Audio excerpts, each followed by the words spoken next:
Buenas tardes, hoy jueves 24 de abril del año 2025 doy inicio a la charla 112 de Radiografía del Imperialismo Británico.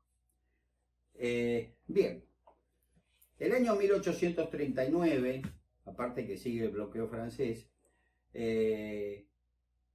Rosas va a lograr vencer dos conspiraciones muy bravas que se habían armado en contra suyo. El sábado 5 de enero de ese año, sin perjuicio de la designación, como yo me referí la vez pasada al doctor Manuel Vicente Massa como presidente de la legislatura de Buenos Aires, y en caso de ausencia, renuncia y o muerte de Juan Manuel de Rosas, tenía que asumir Massa como gobernador de la provincia de Buenos Aires.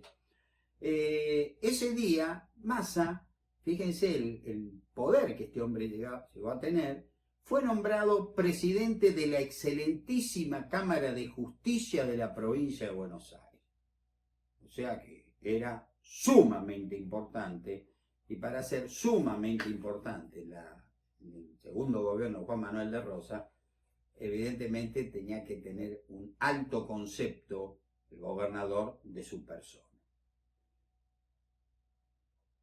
El domingo 20 de enero de 1839 fue derrotado el presidente de la Confederación Peruano-Boliviana, el mariscal Andrés Santa Cruz, en la batalla de Yungay, a manos del ejército chileno al mando del general Manuel Bulnes. Ustedes se recordarán que nosotros tuvimos una minúscula participación en esa guerra, aliados con Chile, contra la Confederación Peruano-Boliviana. Por eso fue preso y padeció mucho, lamentablemente, en la prisión, terminó demente, Hipólito Baclé, el litógrafo francés, y también estuvo preso el coronel John Thomond O'Brien, como me he referido en otras charlas.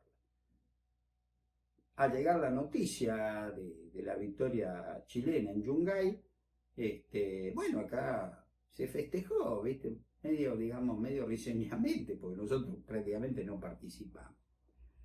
Santa Cruz se logra exiliar en Francia, donde va a fallecer, y con esa derrota y con su partida, la Confederación Peruano-Boliviana se disolvió, volviendo Bolivia y Perú a ser dos países soberanos separados entre sí.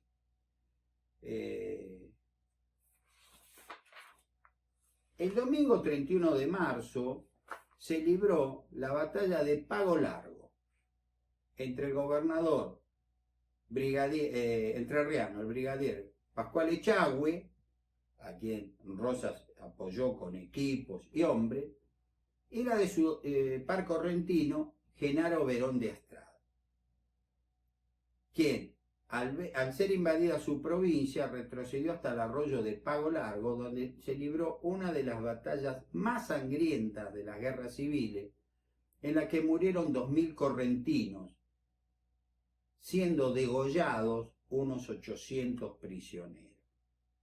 Yo me refiero, siempre les recuerdo a esta época tan dura de la patria, verdaderamente como eso, como que fue muy dura, muy sangrienta. El odio entre hermanos era inconmensurable.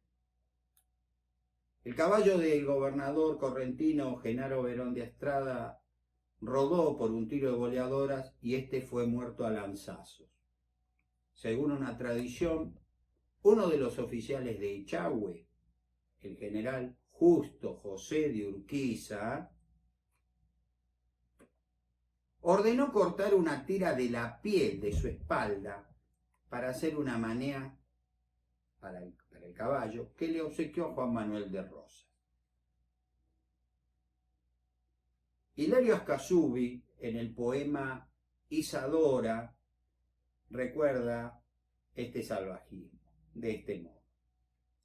Lo primero que vio Isadora en cuanto entró fue un cartel con grandes letras sobre él y una manea colgada de una lonja bien granada, y el letrero decía así: esta es del cuero del traidor Verón de Astrada, lonja que le fue sacada por unitario salvaje en el paraje del Pago Largo afamado, donde fue descuartizado.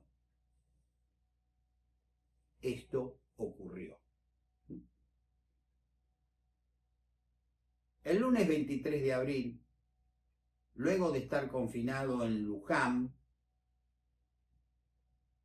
llega a Buenos Aires el general José María Paz, general unitario.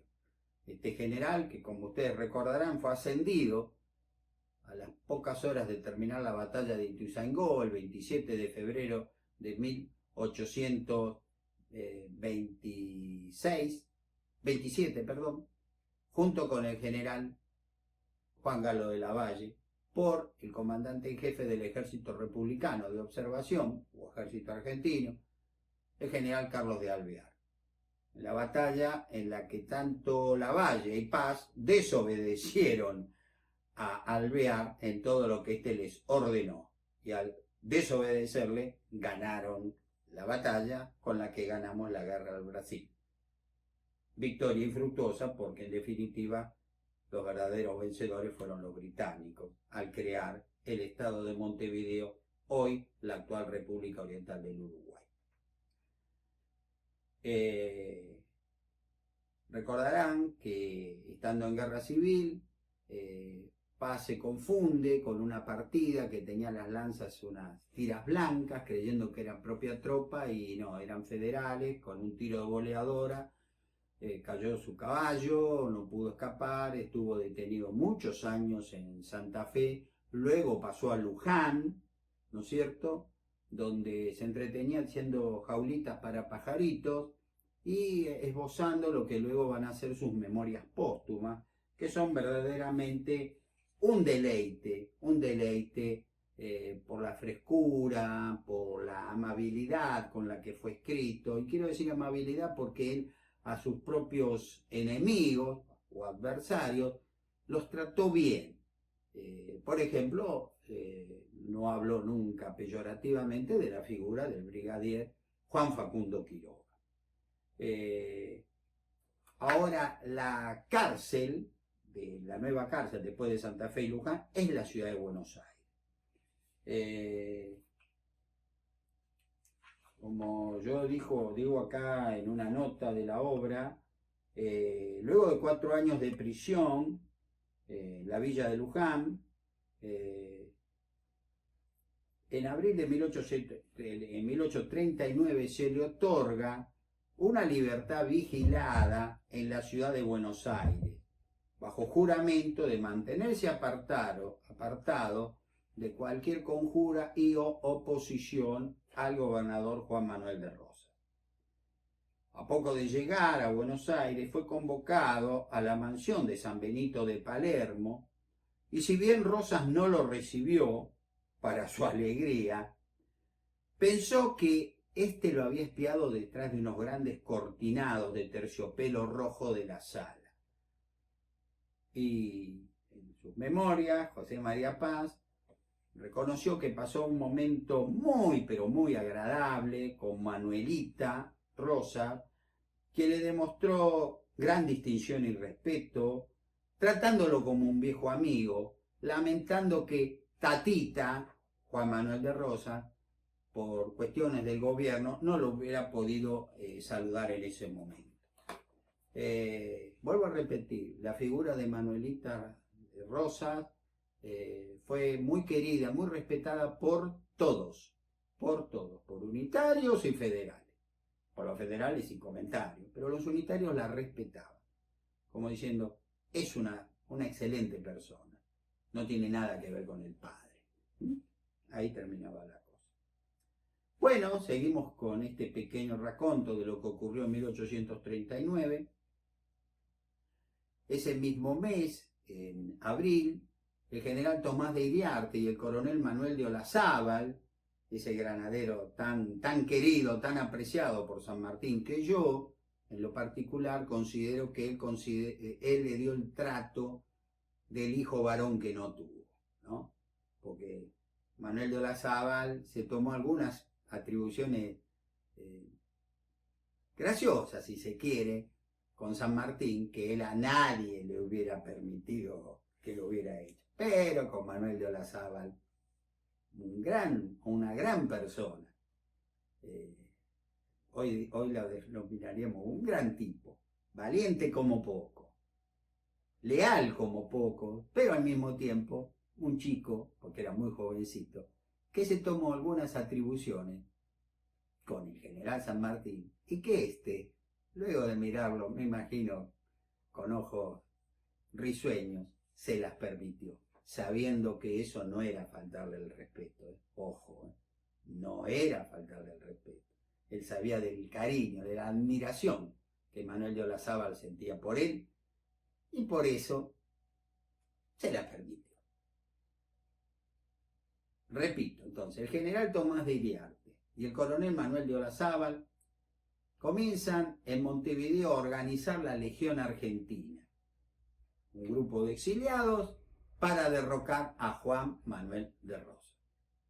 Estos emigrados deciden que Florencio Varela vaya a la estancia El Bichadero, en Paysandú, al ver al general Juan Galo de Lavalle, que vive allí desde hacía 10 años, y le brinde todas las garantías posibles a fin de vencer sus dudas o escrúpulos, a instarlo a ir a Montevideo, al mismo tiempo que don Andrés Lamas escribía a Fructuoso Rivera demostrándole la necesidad de que dejara obrar con entera libertad a los emigrados argentinos y abogando calurosamente por la persona de Lavalle. Varela permaneció en la estancia del general Lavalle, en el Bichadero, 3 días, hablándole con absoluta franqueza. Lavalle le expresó que se sabía increíblemente, vigilado por agentes de Fructuoso Rivera, que se había ofendido por su negativa a ser nombrado general uruguayo, como yo ya lo expliqué en una charla anterior. O sea, el pardejón, como Rosas lo había llamado muy peyorativamente a Fructuoso Rivera, demostraba una vez más que era un hombre de doble faz.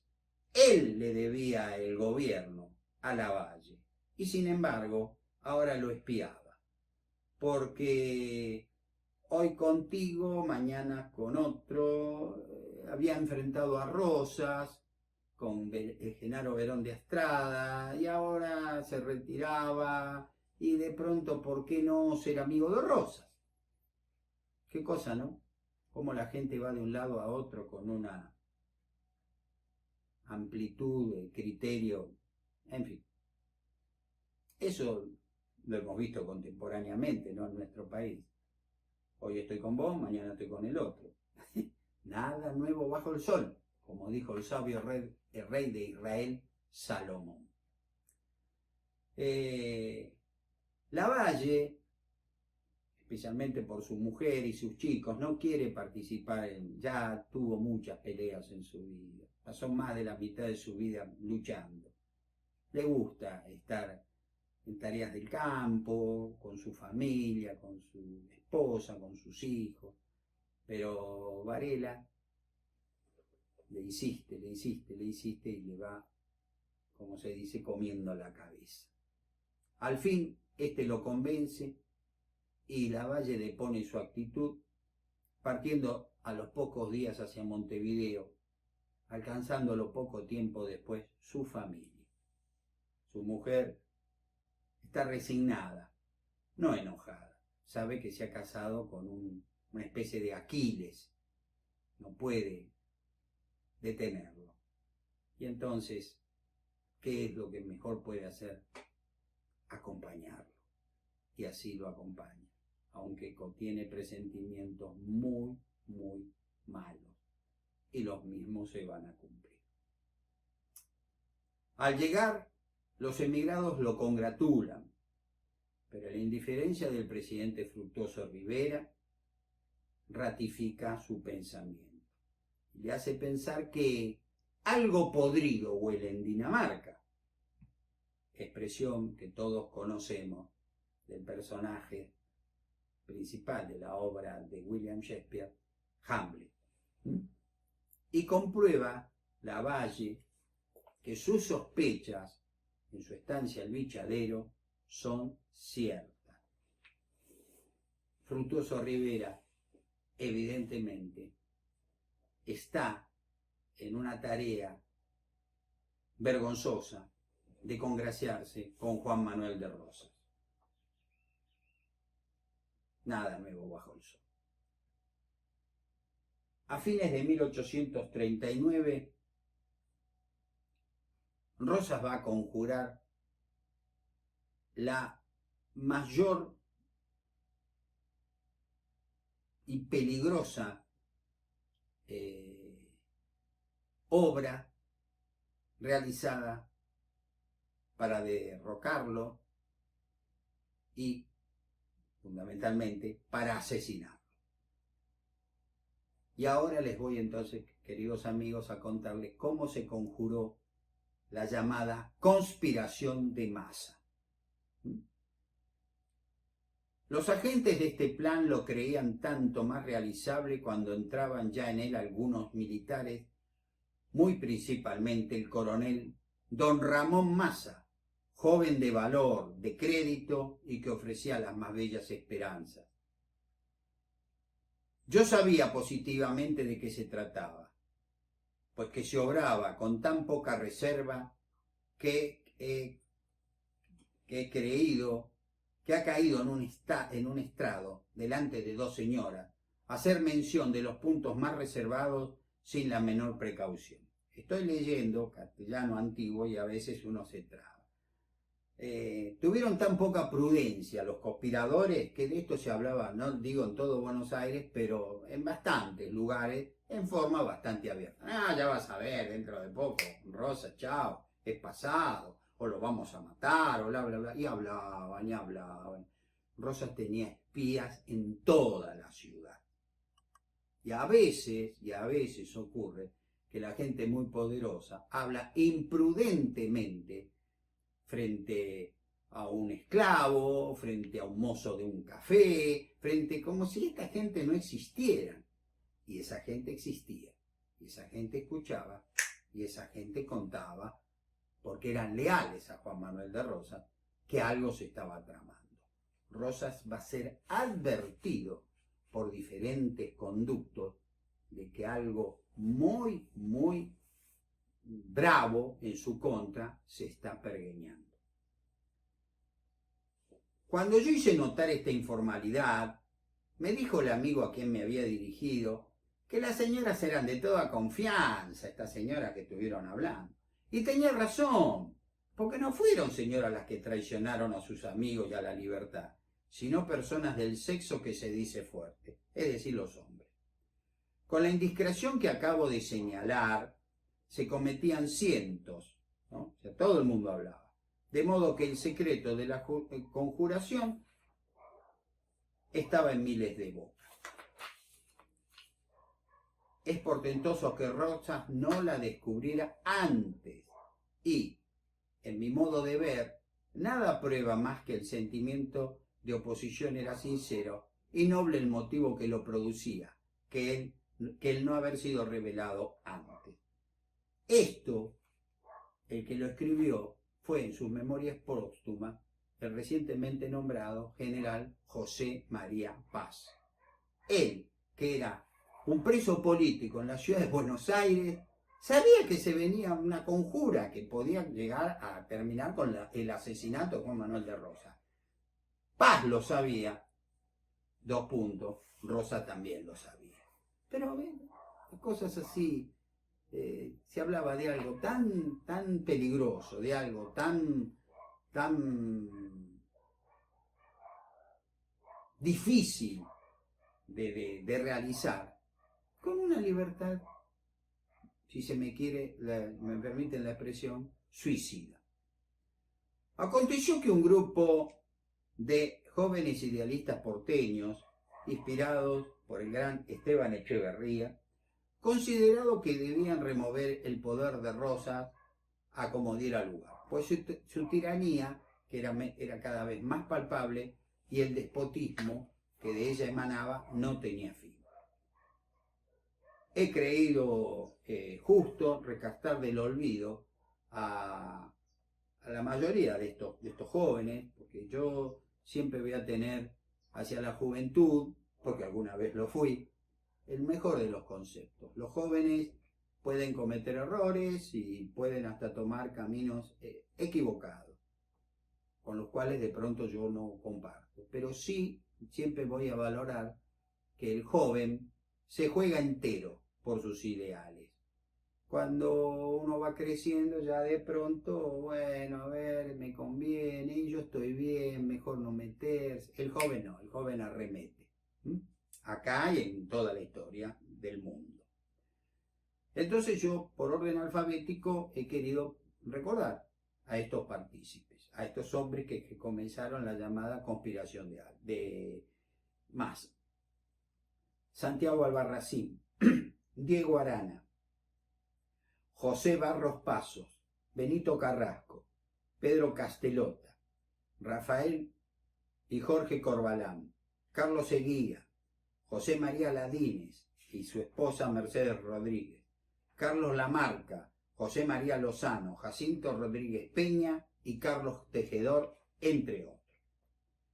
Si bien eran muchos los descontentos por el despótico gobierno, el temor que despertaba la figura de Juan Manuel de Rosas y de sus acólitos les hacía dudar de integrar ese grupo que supuestamente obraba en secreto, como ya dije, era un secreto a voces conocido por todos, porque él mismo, por las infidencias que se producían, era Vox Populi.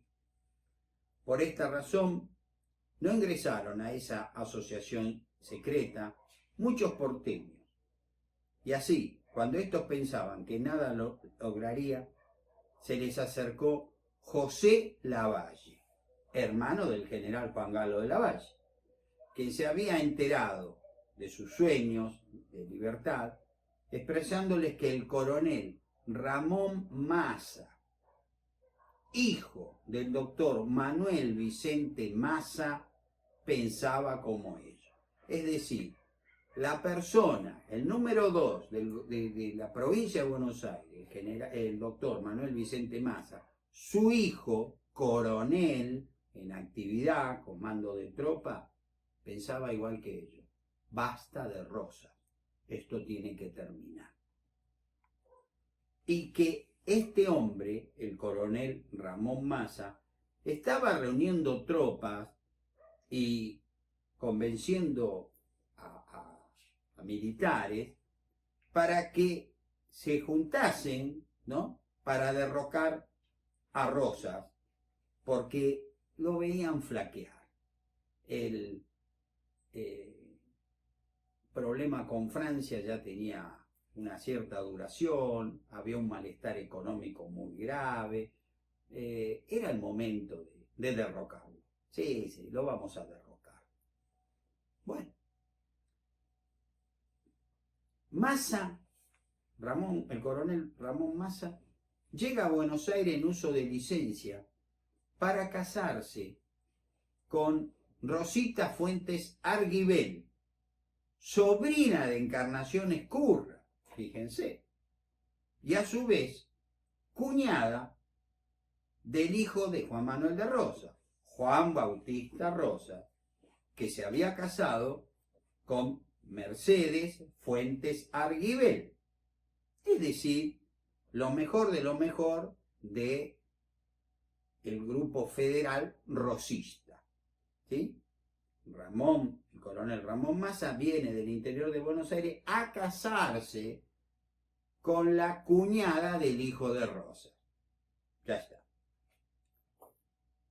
Este militar, Ramón Massa, miembro distinguido de una familia federal, era muy amigo de Manuelita Rosas.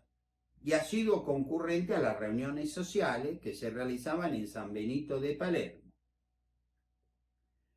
En una de esas ocasiones, Rosa lo descubrió, lo sorprendió, conversando con su hija, y con fría y cínica sonrisa le dijo: yo te suponía al frente de tu regimiento, pero veo que estas señoras te demoran en la ciudad más tiempo del necesario. Palabras que en boca de otra persona no significan nada, diciendo, te viniste porque te vas a casar, bla, bla, bla.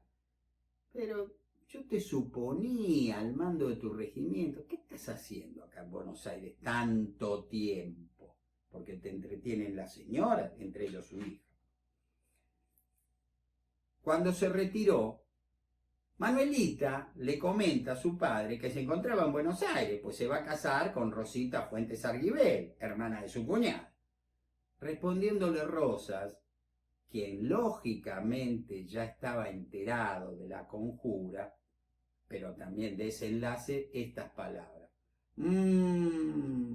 es un matrimonio hecho a todo vapor, tanto peor para él. El coronel Ramón Maza se casó el lunes 3 de junio de 1839 y se fue a vivir a una casa de la calle Las Piedras, entre las actuales Moreno y Belgrano. Rosas, que hacía tiempo que sabía de la conjura, nada había hecho por el momento, porque entre los conjurados había varios hijos de sus amigos implicados. Pero sabiendo que Maza, pese a su prédica, no tenía gran apoyo militar,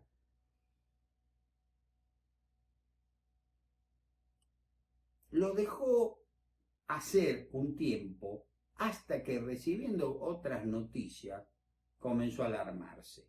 Se inquietó, porque es enterado de las ramificaciones que la conjura tiene en Buenos Aires y en Montevideo. Porque el coronel Blas Piriglia, un espía, sabía del reclutamiento que se estaba efectuando en la capital oriental de la llamada Legión Argentina, la que se efectuaba allí alegremente y sin ningún reparo, ningún secreto. Carlos Tejedor se contactó con el coronel Ramón Maza e idearon un plan que contaba en un principio como carta de triunfo con la figura del célebre general Juan Galo de Lavalle. Maza sondeó a los generales Agustín de Pinedo y Manuel Guillermo Pinto, y a los coroneles Celestino Vidal de Patricios, Mariano Benito Rolón de la Guardia Argentina e Hilario Lagos, como así también a los jefes de las unidades desplegadas en San Nicolás, teniente coronel Patricio Balsa, y de Zárate, teniente coronel Facundo Borda, quienes le habrían manifestado que movilizarían sus tropas al estallar la revolución y facilitarían el desembarco de Lavalle en la región de El Tuyú. Pronto el rumor de la conspiración se extendió por toda la ciudad de Buenos Aires. José Lavalle y el doctor Carlos Tejedor mantienen al tanto al coronel Ramón Maza, quien, desesperado porque sospecha que podían haber sido descubiertos, le escribe a Lavalle, al general Lavalle, una carta pidiéndole que desembarcara en cualquier punto de la costa, asegurándole que él se encontraría con fuerzas en el punto designado, pero que no viniera con bandera francesa ni de el Estado Oriental, es decir, de Rivera. Usted tiene que llegar con bandera argentina. Rosa Lavalle, por supuesto, lo hubiera hecho. Maza creía que levantándose él en la ciudad y los hacendados del sur en la campaña, al mando del respetado Pedro Castelli, un rico hacendado de Tandil, que llegó a ser sargento mayor del regimiento de granaderos a caballo y luchó en San Lorenzo y en la Banda Oriental, hijo del prócer de la primera junta de gobierno, Juan José Castelli. Este hombre, Pedro Castelli, tenía un gran predicamento en el interior de la provincia. Para triunfar en Buenos Aires, Ramón Massa necesitaba contar con la artillería de Marina. Uno de los conspiradores, Avelino Balcarce, se ofreció a conseguir la adhesión de su tío, el coronel Nicolás Martínez Forte, para que éste convenciera a su hijo Nicolás, o sea, su primo, jefe de esa unidad, a que se plegase al movimiento revolucionario. Si bien Martínez Forte fue retirado del servicio activo por Rosas, por tratarse de un federal lomo negro, y por eso le guardaba cierto rencor, en un principio aceptó colaborar y habló con su hijo para sumarse a la conjura. Pero cuando su hijo lo amenazó con denunciarlo a su propio padre por haberse prestado a participar de esa conjura contra Juan Manuel de Rosas, este hombre entró en pánico y los delató el miércoles 26 de junio de 1839 al general Manuel Corvalán, edecán de Rosas, expresándole que aparentó aceptar formar parte del complot para conocer sus alcances. Es decir, que Martínez Forte fue todo un Judas, todo un Judas. Amparándose en la premura de informar la existencia de esa conspiración, Martínez Forte solo dio los nombres de Ramón Massa y de Jacinto Rodríguez Peña, pero excluyó a su sobrino, Avelino Balcarce, y demás conjurados, expresando que no conocía el nombre de estos. Amparándose en la Manuel Corvalán, sin saber que su hijo Rafael, el hijo del general Corvalán, estaba en la conjura, informó la novedad a Juan Manuel de Rosas y de inmediato se le tendió una celada al coronel Ramón Massa para arrestarlo. Según una tradición, un día soleado, encontrándose Juan Manuel de Rosas descansando en la ribera recostado en unas toscas cerca del fuerte, apareció Manuelita con algunos amigos, entre los que se encontraba el propio coronel Ramón Massa, quien, como quien no quiere la cosa, se desprendió del grupo y en forma displicente se acercó a charlar con Rosas, con el gobernador, y este fue totalmente engañado por la parsimonia, por la amabilidad, la tranquilidad con que Rosas charló con él, y se retiró diciendo: Rosas está adormecido. La realidad era totalmente diferente.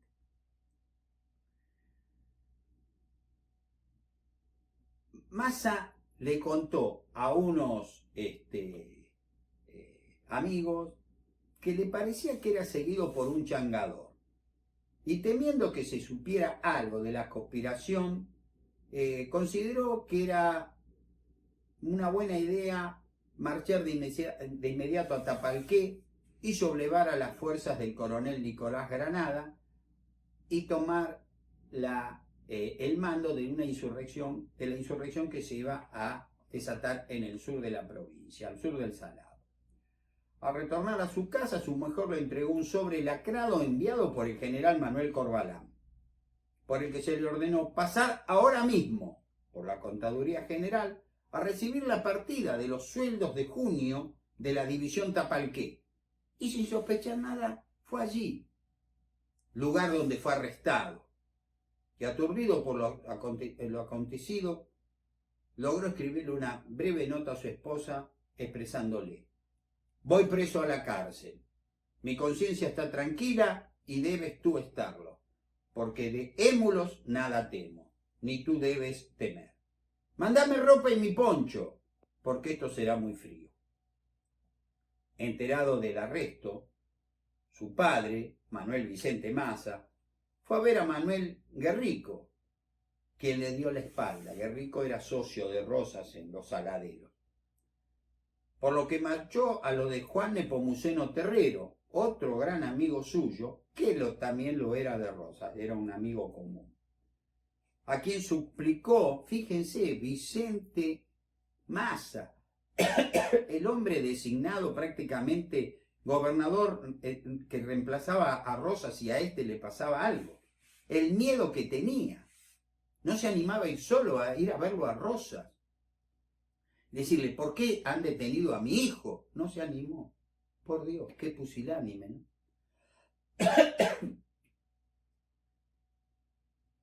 Terrero, luego que Manuel Vicente Massa le suplicara, acompáñame a verlo a Juan Manuel de Rosas, dice que ya se había propagado la noticia de la conspiración, que andaba la mazorca como enloquecida por todos lados y que él tampoco se animaba a salir en su compañía libremente por las calles hacia el fuerte de Buenos Aires, actual Casa de Gobierno, la Casa Rosada. Los mazorqueros gritaban, aterrorizando a la población que se encerraba, gritando que iban a degollar a todos los traidores, a todos los conspiradores, que ya sabían quiénes eran, y que aquel que los ayudara iba a sufrir su misma suerte. Recién a la noche del jueves 27 de junio, Manuel Vicente Massa fue hacia la Casa de Rosas, en la esquina de la calle Representantes y San Francisco. Pero cuando estaban por llegar, lo miró a Terrero y le dijo que no podía seguir. Dice, te pido que vayas vos a hablar con Juan Manuel. Dice, y yo me voy a la legislatura a redactar mi renuncia, ¿no? Al cargo. Decirle, por favor, por la amistad que tenemos, que no le haga nada a mi hijo. Mientras se desarrollaba la reunión entre Terrero y Rosas, en la que, según contó Terrero tiempo después, Rosas se negó a perdonarle la vida al conspirador, el coronel Ramón Massa, unos desconocidos, posiblemente mazorqueros, entraron en la legislatura donde Vicente Massa estaba redactando su renuncia y lo ultimaron a puñaladas en su despacho. Esto ocurrió en Buenos Aires, el 27 de junio de 1839.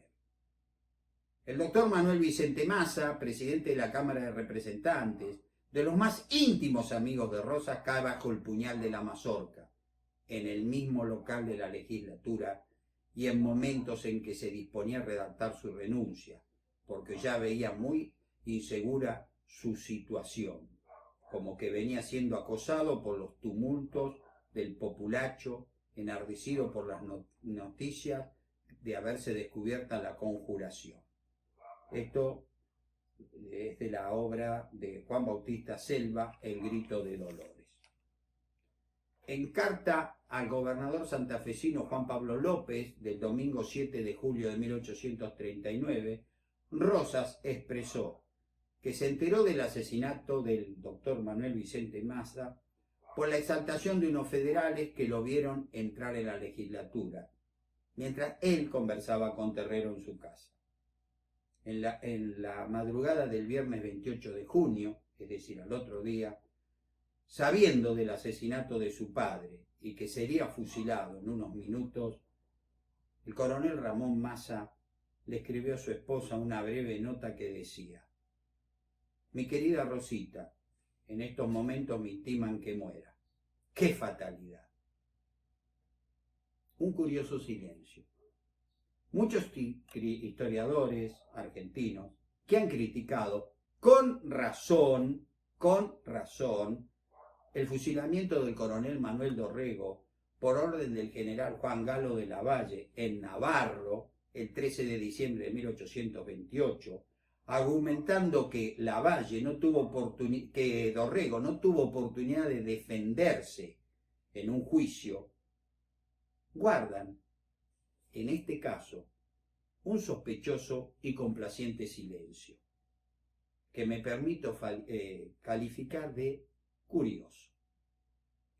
El cuerpo de Manuel Vicente Massa y del coronel Ramón Massa fueron arrojados a una fosa común, siendo recuperados por su viuda, Rosa Fuentes Arguibel, y su hermana, Mercedes, nuera de Juan Manuel de Rosas, y llevado al cementerio del norte, inhumándolos con los restos de su madre, la madre y esposa, la madre del coronel Ramón Massa, esposa de Manuel Vicente Massa, que enterada del asesinato de su esposo y el fusilamiento de su hijo, no pudo soportar tanto dolor y se suicidó ingiriendo veneno para ratas. Mis queridos amigos, se nos ha acabado el tiempo, nos encontraremos el próximo martes. Este momento tan duro de la historia argentina tuvo lugar en el invierno de 1839. Le demostró a tirios y troyanos que con Juan Manuel de Rosas no había medias tintas. Era un hombre decidido a todo y lo demostró en esa conjura. En la próxima charla me voy a referir un poco más a esto y Rosas, desde ya les digo, llegó a decir, si me volviera a encontrar en la misma situación, obraría de la misma manera. Como siempre han sido ustedes muy amables. Si Dios quiere, nos vemos en la próxima charla. Nada más. Muy buenas tardes.